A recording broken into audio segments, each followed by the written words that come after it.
ان کا کچن چلانا، پیٹ پالنا، اچھی تعلیم و تربیت کرنا، ٹھیک ہے، گھریلو امور خانہ داری کو مینج کرنا، بیوی کے، والدین کے، اولاد کے، سب کو برابر حقوق بہنوں کے دینا، یہ سیاست ہے، ٹھیک ہے، یہ گھر کی سیاست ہے، یعنی گھر کے امور، فیملی افیئرس کی اصلاح، وہاں پہ کوئی گڑبڑ نہ ہو، تو فیملی میں فساد ہو اس کو دور کرنے کا نام سیاست ہے، دل میں فساد ہو اس کو دور کرنے کا نام سیاست نفس ہے۔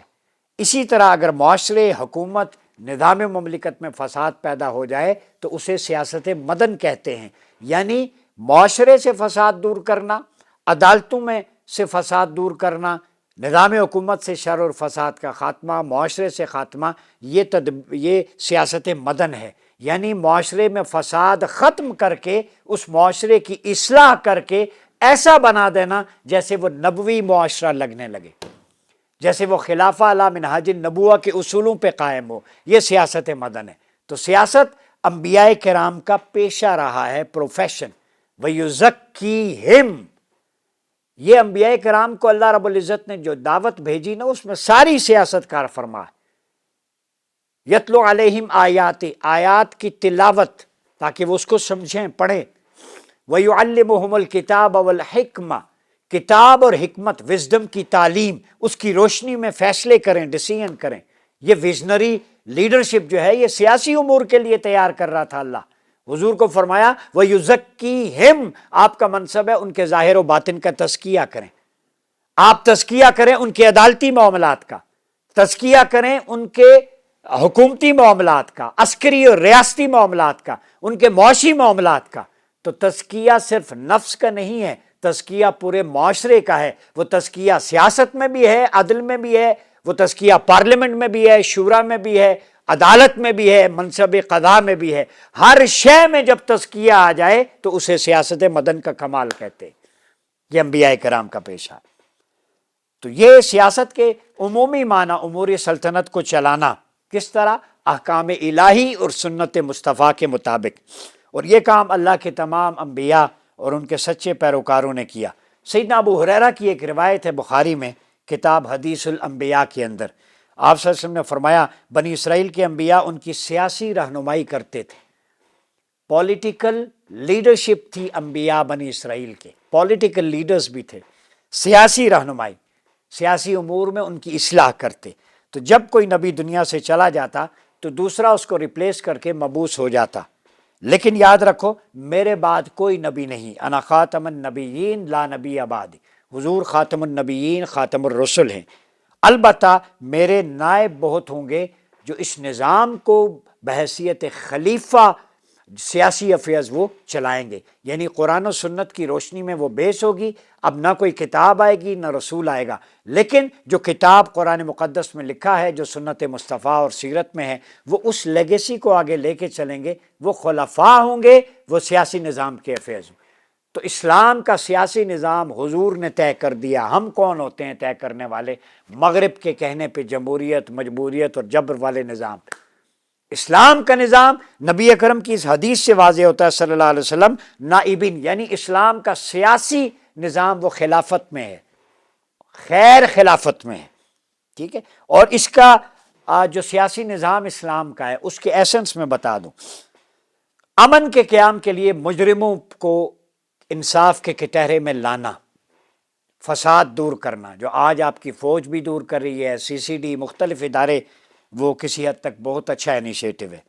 متول مسلمانوں سے زکوٰۃ کی وصولی، جو صاحب ثروت ہیں ان سے زکوٰۃ لے کے غریبوں میں تقسیم کرنا، یہ چیز یہاں پاکستان میں مسنگ ہے، زکوٰۃ کو ریگولیٹ کریں، اور مستحقین تک اس کی ایکسس ہو، رسائی ہو، یہ نظام ہے اس کا۔ اقوام کفار سے جہاد، یہ اسلامی سیاسی نظام کا بنیادی نقطہ ہے۔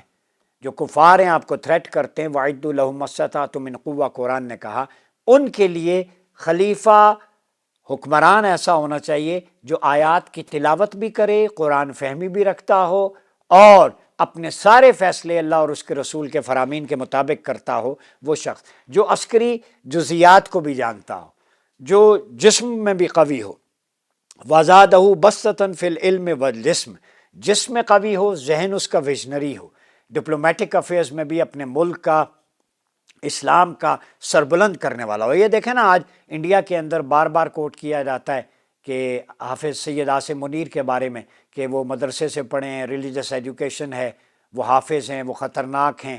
تو اس کا مطلب ہے جو قرآن کی آیتیں فیلڈ مارشل پڑھ کے سناتے ہیں فوجیوں کو، اس کی روشنی میں اپنا ویژن بناتے ہیں، اس کی گونج نئی دلی، تل ابیب اور دیگر جگہوں تک پہنچتی۔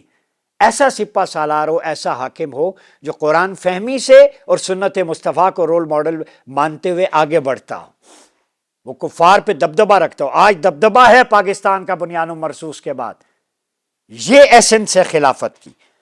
پھر جزیہ وصول کرے، درپیش چیلنجز سے نمٹنا، 4C کر لینا، وبائی امراض، زمینی آسمانی آفات کے سدباب کے لیے کوششیں کرنا، رعایا کی معاشی، دفاعی، تعلیمی ضروریات کا انتظام۔ معاشی، دفاعی اور تعلیمی، تین چیزیں، معیشت، دفاع اور تعلیم، اور چوتھی اس میں ہے صحت۔ اب گن لیں، معیشت جو روزگار ہے، صحت ہیلتھ، دفاع عسکریات، تعلیم ایجوکیشن، یہ چار ڈپارٹمنٹس کا وہ خیال رکھنے والا ہو۔ جب ان چار ڈپارٹمنٹس میں آپ ویلفیئر لے آئیں گے تو آپ کی انٹرنل فالٹ لائنز اور باقی ساری چیزیں ختم ہو جائیں گی۔ یہاں سے کرپٹ پریکٹسز دور کر دیں۔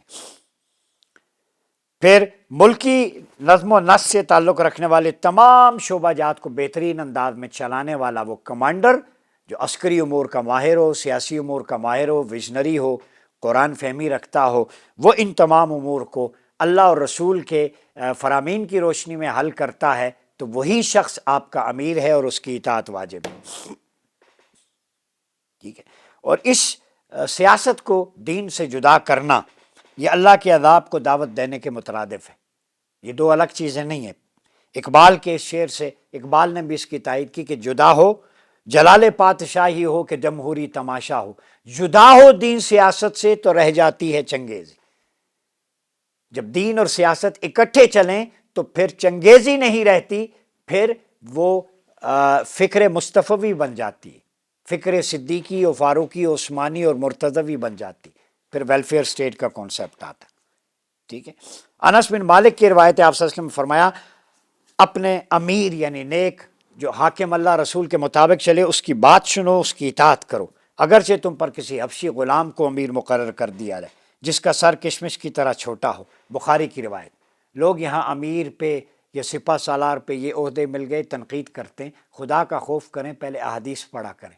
جب امیر آپ کا بن جائے اور امیر ایسا ہو جو قرآن پڑھنے والا ہو، امیر ایسا ہو جو قوم اور ملک کا سر فخر سے بلند کر دے، امت کو جوڑنے والا ہو، بڑے بڑے لیڈرز یہاں پاکستان آتے ہوں اور پاکستان کو اپنا امیر مانتے ہوں، جب آپ کا سرسبز پرچم مدینہ طیبہ والا سر بلند ہو تو ایسے امیر کی اطاعت تو بلا شبہ کرنی چاہیے۔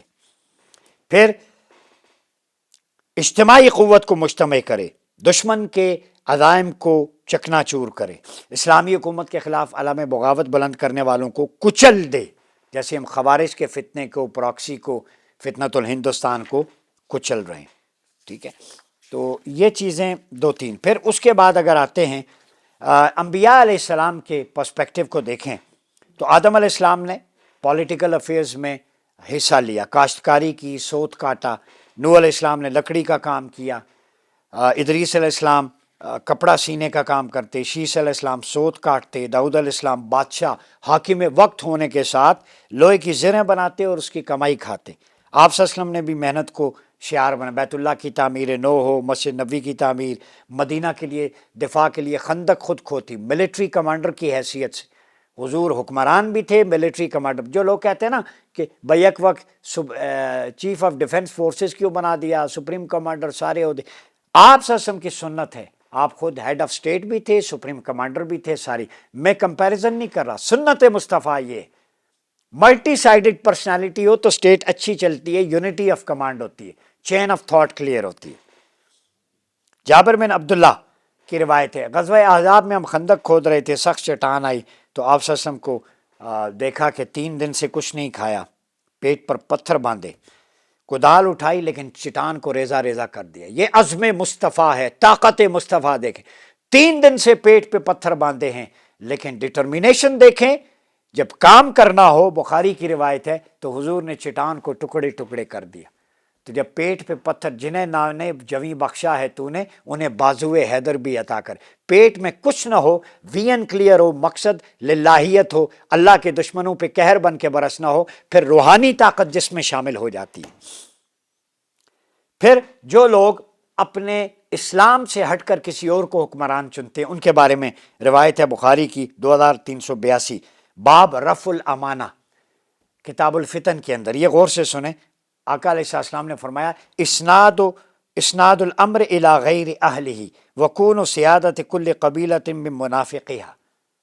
قیامت کی نشانیوں میں سے ایک ہے حکومت نااہل لوگوں کے سپرد کر دی جائے اور حکمران اور مقتدر لوگ منافق ہو جائیں، تو سمجھ لو قیامت آنے والی ہے۔ یہ آپ بات سمجھ رہے ہیں؟ تو یہ کچھ چیزیں میں نے آپ کے سامنے رکھنی تھیں۔ اسلام میں جو سیاسی امور ہیں ان کو دینی امور سے الگ اور جدا نہیں کیا جا سکتا، یہی فارمولہ اسلام کا ہے۔ اور پھر جب معیشت کی تقسیم کی بات ہے، لکی لا یکون دولت بین الاغنیاء منکم، سورہ حشر میں ہے کہ دولت جو مختلف جو طبقات ہیں معاشرے کے جو ویل آف ہیں ان میں مقید نہ ہو جائے۔ بات سمجھ رہے ہیں؟ پھر آگے اگر دیکھیں اس کو قرآنک پرسپیکٹو میں، قرآن مجید کہتا ہے وَقَدْ مَكَرُوا مَكْرَهُمْ وَعِنْدَ اللَّهِ مَكْرُهُمْ وَإِنْ كَانَ مَكْرُهُمْ لِتَزُولُ مِنْهُ الْجِبَالُ، ابراہیم، سورہ ابراہیم میں۔ انہوں نے دولت و اقتدار کے نشے میں بدمست ہو کر اپنی طرف سے بڑی فریب کاریاں کی۔ اللہ کے پاس ان کے ہر فریب کا توڑ تھا، اگرچہ ان کی مکارانہ تدبیریں ایسی تھیں ان کے پہاڑ بھی اکھڑ جائیں۔ پہاڑوں جیسی تدبیریں، پہاڑ اکھاڑنے والی۔ وہ سرمایہ دار ہوں، دولت و اقتدار والوں کو اللہ خبردار کر رہا ہے، لیکن اللہ نے توڑ کے رکھ دی۔ پھر فرمایا وَكَأَيٍّ مِّن قَرْيَةٍ هِيَ أَشَدُّ قُوَّةً مِّن قَرْيَتِكَ الَّتِي أَخْرَجَتْكَ أَهْلَكْنَاهُمْ فَلَا نَاصِرَ لَهُمْ۔ اے حبیب صلی اللہ علیہ وسلم، کتنی پریشانیاں تھیں جن کے باشندے وسائل و اقتدار میں آپ کے شہر مکہ کے باشندوں سے زیادہ طاقتور تھے۔ وسائل اور اقتدار میں مکہ کے اس وقت کے ابو جہل و ابو لہب طاقتور تھے، سرمایہ تھا، دولت تھی، اقتدار تھا، طاقت تھی۔ مگر قرآن کیا کہتا ہے؟ جس کے مقتدر وڈیروں نے آپ کو بصورت ہجرت نکال دیا تھا، ہم نے انہیں بھی ہلاک کر ڈالا، پھر ان کا کوئی مددگار نہ ہوا جو انہیں بچا سکتا۔ اقتدار، نشہ، قوت، طاقت طاغوت کی کبھی نہیں بچتی، اللہ نیکوکاروں کے ساتھ ہے۔ تو اگر آپ اسلام کی اور قرآن و سنت کی تعبیر لے کر نکلتے ہیں تو جتنا بھی سوشل میڈیا پہ آپ کے خلاف زہر اگلا جائے اس سے مت گھبرائیں، اللہ ان فتنوں کو، شرپسندوں کو کچل دے گا، اور جو اسلام کی بات کرتا ہے اسے قوت و اقتدار عطا کرے گا۔ یہ میسج میرا باریک ہے، سمجھ جائیں۔ پھر پس اے منافقو، تم سے توقع یہی ہے تم قتال سے گریز کر کے بھاگ نکلو، حکومت حاصل کرو تو تم زمین میں فساد بپا کرو گے اور اپنے قریبی رشتہ داروں کو توڑ ڈالو گے جس میں اللہ اور رسول نے مواصلت اور مودت کا حکم دیا ہے۔ وہی لوگ ہیں جن پر اللہ نے لعنت کی، ان کے کانوں کو بہرا کیا، آنکھوں کو اندھا کر دیا۔ اب بات سمجھ رہے ہیں نا؟ آخری حدیث پہ ختم کرتا ہوں جناب، یہ روی بدا۔ قال رسول اللہ صلی اللہ علیہ وسلم سیأتی علی الناس سنوات خداعات یصدق فیہ الکاذب ویکذب فیہ الصادق ویؤتمن فیہ الخائن ویخون فیہ الامین وینطق فیہ الرویبدہ قیل ما الرویبدہ قال الرجل طاف فی امر العامہ۔ یہ ابن ماجہ، ابو یعلا صحیح اسناد کے ساتھ ہے۔ فرمایا آپ صلی اللہ علیہ وسلم نے لوگوں پر بہت سے ایسے سال آئیں گے جن میں دھوکہ ہوگا، جھوٹے کو سچا سمجھا جائے گا، سچے کو جھوٹا، بددیانت کو امانت دار اور امانت دار کو بددیانت، اور روی بدا یعنی نااہل اور فاسق و فاجر لوگ قوم کی نمائندگی کریں گے۔ عرض کیا روی بدا سے کیا مراد ہے؟ فرمایا نااہل اور فاسق شخص جو اہم معاملات میں عوام کی نمائندگی اور رہنمائی کا ذمہ دار بن جائے۔ فاسق شخص سے بچیں، اس فاسق نظام سے جس نے عوام کو 70 سال سے جکڑا ہے۔ میں احباب حل و عقد سے کہتا ہوں، حضور نے فرما دیا روی بدا، نااہل اور فاسقوں سے بچو، اس نظام کو سمندر برد کرو، آئیں اس لیڈرشپ کے انڈر آ جائیں جو قرآن و سنت کی بات کرتا ہے۔ جب جہاد میں جاتا ہے تب بھی قرآن و سنت کی بات کرتا ہے، جب قوم سے خطاب کرتا ہے قرآن و سنت کی بات کرتا ہے، جب بیرون ملک دورے کرتا ہے قرآن و سنت کی بات کرتا ہے، جب نوجوانوں سے خطاب کرتا ہے قرآن و سنت کی بات کرتا ہے، جب پاکستان میں امن کی بات کرتا ہے قرآن و سنت کی بات کرتا ہے، جب فتنہ و فساد کے خاتمے کی بات کرتا ہے تو قرآن کی آیات پڑھ کر سناتا ہے۔ وہ کون ہے؟ وہ حافظ سید عاصم منیر ہے۔ حافظ صاحب آپ نے اسلام اور پاکستان کی بات کی، یہ جو جتنے لونڈے لپاڑے ہیں انہیں تکلیف ہوتی رہے، جب تک آپ قرآن جو آپ کے سینے میں ہے آپ تلاوت کر کے یہ آیات پڑھتے رہیں گے، ان بے شرموں کو شرم آنی چاہیے۔ آپ کی قرآن فہمی سے ہندوستان گھبراتا ہے، ان کا میڈیا گھبراتا ہے، گورو آریہ کی رال ٹپکتی ہے، جنرل بخشی پاگل ہو چکا ہے، لیکن ان کو شرم نہیں آتی کہ آپ کو تان و تشنی کا نشانہ بناتے ہیں۔ آپ مت گھبرائیں، آپ کے ساتھ پوری قوم ہے، آپ پر مصطفیٰ کی عنایات ہیں، آپ اللہ رسول کی جب تک بات کرتے رہیں گے دنیا کی کوئی طاقت آپ کا بال بیگا نہیں کر سکتی۔ جو اسلام اور قرآن کی اور سنت کی بات کرے گا، اس کے مطابق نظام کی بات کرے گا، جو کرپشن کے خاتمے کی بات کرے گا، جو پاکستان کا پرچم سربلند کرنے کی بات کرے گا، جو بنیانم مرصوص اس قوم کو بنائے گا 77 سال میں پہلی دفعہ، جو اپنے آپریشن کا نام بنیانم مرصوص قرآن سے اخذ کرے، فالمغیرات صبح سے اس کا وقت اخذ کرے، ایسے سپہ سالار کو میں دونوں ہاتھوں سے سلام پیش کرتا ہوں، جو آل رسول بھی ہو، جو غزوات کی روشنی میں اپنی عسکری پالیسی ترتیب دینے والا ہو۔ یہ بلیسنگ ہے۔ آپ آئیں، اس غلیظ نظام کو ختم کریں، سبجیکٹ اسپیشلسٹ کو لے کے آئیں۔ اس ملک میں، اس قوم میں، نوجوانوں میں بڑی پوٹینشل ہے۔ آئیں، اپنے اسلامک رچ کلچر ہیریٹیج کو، ٹریڈیشن کو، ایتھیکل ویلیوز کو، اپنی جو ایک ڈیفنس اسٹریٹجی ہے پاس میں سے کشید کر کے مستقبل کا نقشہ کھینچیں۔ آپ آگے بڑھیں، یہ قوم اور نوجوان آپ کے ساتھ ہے۔ اپنا بہت خیال رکھیے۔ اپنے میزبان ڈاکٹر عمر ریاض عباسی کو اجازت دیجیے۔ اللہ حافظ۔